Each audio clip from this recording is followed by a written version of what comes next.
আজি নিখিল বড়ো ছাত্ৰ সন্থাৰ উদ্যোগত গোটেই অসমত সাব ডিভিজন ৱাইজ যি টৰ্চ ৰেলী জোৰ সমদল আমি এইটো আয়োজন কৰিছোঁ আৰু ঠিক তেনেদৰে চেণ্ট্ৰেল কমিটিৰ নিৰ্দেশ মৰ্মে আমাৰ আজি বিজনী আঞ্চলিক নিখিল বড়ো ছাত্ৰ সন্থা আৰু নিচিমা আঞ্চলিক নিখিল বড়ো ছাত্ৰ সন্থাৰ উদ্যোগত বিজনী সাব ডিভিজনত আমি জোৰ সমদল ওলোৱাৰ কাৰণে প্ৰচেষ্টা লৈছোঁ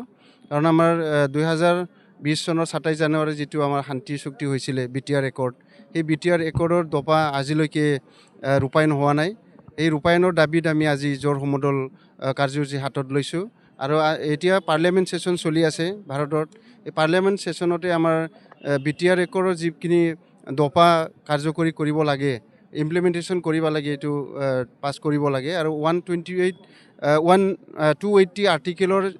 125 এমেণ্ডমেণ্ট এই সংশোধনী যি বিল এইটো আনিব লাগে পাৰ্লিয়ামেণ্ট সেশ্যনত এইটো আমি দাবী জনাইছোঁ আৰু বিটিআৰ একৰ্ডৰ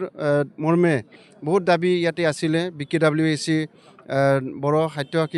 পৰিষদ গঠন কৰি দিছিলে বিটিআৰৰ বাহিৰত বড়োসকলৰ কাৰণে এইটো আজিলৈকে ইলেকশ্যন পাৰ্টি দিয়া নাই বা পূৰ্ণাংগ ৰূপত কাৰ্যকৰী হোৱা নাই ইয়াৰ কাৰণে আমি আজিৰ ৰেলীৰ দ্বাৰাই বিটিআৰ একৰ্ডৰ যিখিনি দফাসমূহ আছে কাৰ্যকৰী কৰাৰ কাৰণে আমি জোৰ সমদল উলিয়াইছোঁ আৰু গোটেই অসমত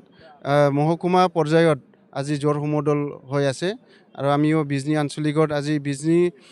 আঞ্চলিক আৰু নিচিমা আঞ্চলিকৰ কৰ্মকৰ্তা এপছুৰ কৰ্মকৰ্তা আৰু ৰাইজক লৈ আজি বিজনী টাউনত আমি ৰেলী কৰিবলৈ ওলাইছোঁ আৰু আমি দাবী জনাইছোঁ অতি শীঘ্ৰে যাতে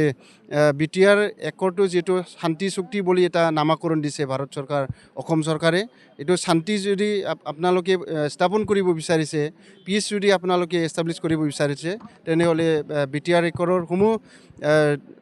দাবীসমূহ বা আমাৰ যিটো ক্লজবিলাক আমাৰ ৰূপায়ণ কৰিব লাগিব অতি শীঘ্ৰে আৰু যিটো কনষ্টিটিউশ্যন এমেণ্ডমেণ্ট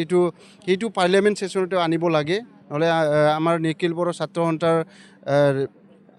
নিৰ্দেশ মৰ্মে আমি বহুতো কাৰ্যসূচী আমি আন্দোলনৰ কাৰ্যসূচী হাতত ল'ম এইটো লাগিবই যিটো ইয়াত বহুত আমাৰ NDB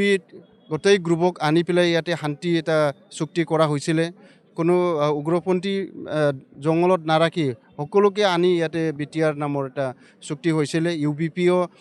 আন্দোলন কৰি আছিলে UBPক লৈ সকলো বড়ো সংগঠনক লৈ এইটো স্বাক্ষৰ কৰা হৈছিল আৰু নিখিল বড়ো ছাত্ৰ সন্থাও ইয়াতে থাকি একৰ্ডত ছিগনেটৰী হৈ আছিলোঁ সেইকাৰণে যাতে সকলো দফাসমূহ যাতে কাৰ্যকৰী হয় ৰূপায়ণ হয় ইয়াৰ কাৰণে আমি আজি জোৰ সমদলৰ দ্বাৰাই ভাৰত চৰকাৰ আৰু অসম চৰকাৰৰ আমি দাবী জনাইছোঁ